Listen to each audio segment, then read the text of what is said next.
Ce mercredi 22 mars 2023 signe la sortie du film de Grandes Espérances, de Sylvain Desclous, avec Rebecca Marder, Benjamin Laverne et Emmanuelle Berco. Dans ce thriller politico-féministe, largement salué par la critique, Emmanuelle Berco campe une ex-secrétaire d'État.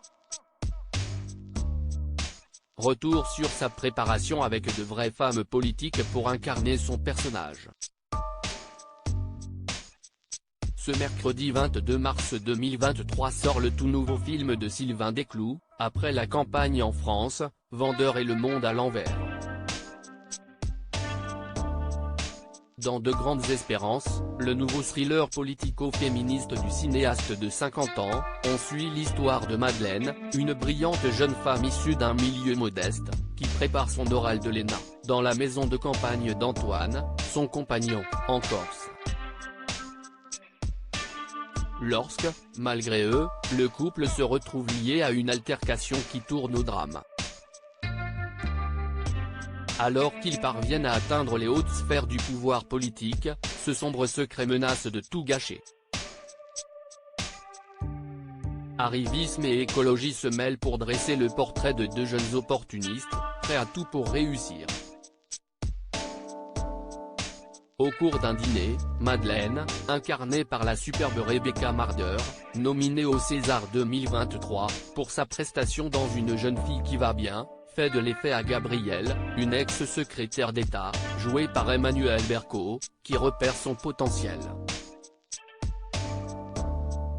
Pour incarner ce rôle de femme politique haute en couleur, l'actrice connue dans le très bon film Mon Roi, a dû rencontrer de vraies figures de l'Élysée.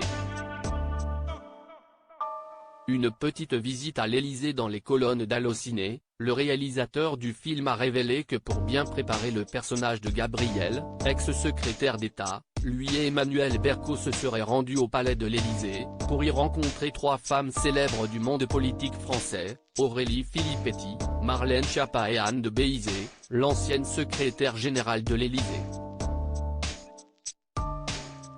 Dans son drame politique, Sylvain Desclous a souhaité dresser le portrait d'une héroïne réaliste. Le film peut être aussi vu comme la naissance d'une femme politique, et pourquoi pas d'une prochaine présidente, affirme le réalisateur, avant d'ajouter « J'ai eu comme objectif, dans toute la démarche de fabrication du film, de toucher, de bousculer, tout en proposant un récit qui rejoigne des thématiques qui me semblent centrales. Quelle place occupe-t-on dans la société? Comment en changer? Quels espoirs peut-on placer dans ce déplacement? Comment composer avec son milieu social d'origine? Comment avancer sans se renier? Un film plus qu'actuel.